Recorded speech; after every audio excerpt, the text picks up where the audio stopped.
Hallelujah. So this is a sacred time that we come together and the Lord talks about as often as you do it, whether it is daily, some people do it daily, whether it's several times a day, whether it's once a month, once a quarter, whatever it is. He says, do this in remembrance of me. And he wants you to remember for a lot of reasons. This is more than a ritual, of course, not a ritual. Some people take it that way. But there's power, and I want you to hear this next statement. There is power in communion. For yet he represents in these elements that we have, the drink and the bread, represent him. But yet what it's doing when you believe and have faith in him can cause a dramatic miracle in your life. It has been documented that that has happened. And he's done it from that standpoint, but it's releasing your faith is where it comes about. So this communion is something that he set up. And before we go through it, let me just remind you of a couple of things. So here, we switch. So a lot of times you may see images of this nice, wonderful, large loaf of bread. But they didn't use that. It was unleavened. There was no yeast. There was no rising of it. It was flat. And so what we have is matzah, if you will. It's bread. When you see bread or talk about it, it's usually thin. And so there's more around leaven. We haven't preached about it in a long time. And at some point, I believe there's a number of things like that I want to tell you about. But in it, again, this kind, only because you see the holes reminds me of the piercing that he's gone through. And then it has lines in it that represents the stripes that he had to take on our behalf, because he had to pay the price. Because whether people realize it or not, when there's sin, there has to be a recompense for it. And so rather than that falling on us, he took it. And with his perfect blood, he paid the price. And so Jesus, when he was on the earth, every time that he would eat, he would give thanks. He would take a moment. And we still need the grace, if you will, or say our blessing before we eat. And so he would always bless it, then he would lift it up and he would break it. But here's what happened. In that breaking, what he was really doing is preparing for the breaking of his body. For he is the bread come down from heaven. Amen. And so his body was broken that ours would be put back together and made whole and even better through him. And so when we go through this is an outward reminder or just a visual representation of what God has done, what Jesus did, because he loves us.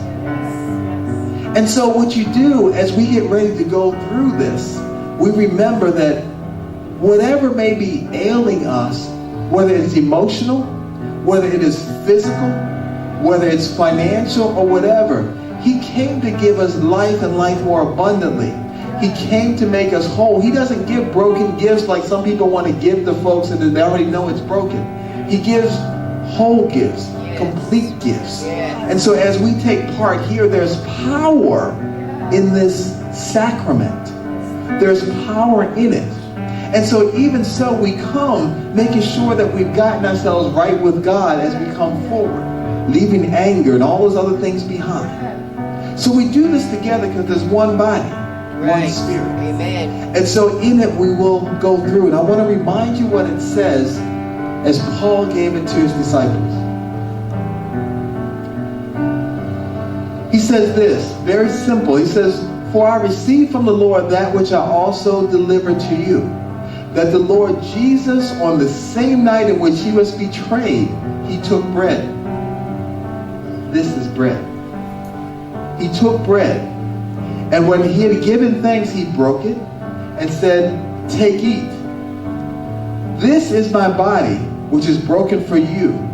Do this in remembrance of me." He said, take and eat. He's trying to tell them, let my wholeness replace your brokenness.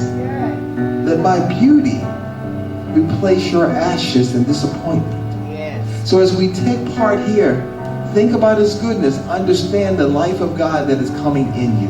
Let's eat.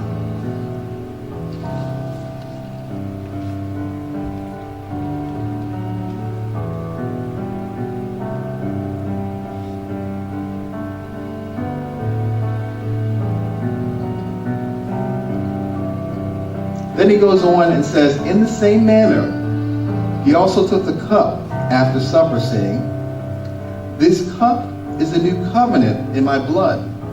This do as often as you drink it in remembrance of me. Let me explain something. There's no remission of sins without the shedding of blood. That's why he had to die like he did. But a lot of times covenants were ratified with blood. So what he's saying is, look, this covenant, this agreement which won't be broken, everything that I promised you is yours, but you drink it. And then you also remember, without the blood there is no life, for life is in the blood. So when you take his perfect blood, then it's replacing our imperfect blood.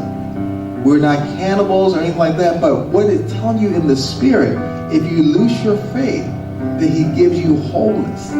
He gives you vitality. He gives you everything that he is, which is complete perfection, through him. So it's not a ritual. It's not something to take lightly. So together, in faith, let's drink it.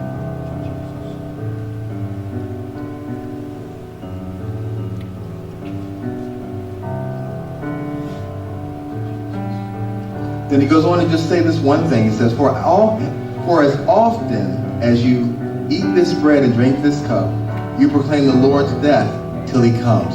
You are proclaiming it. You're proclaiming not that he died, but that he's risen, that he's sitting at the right hand of God the Father, that he is in majesty with all authority, that even the devil has no power over you.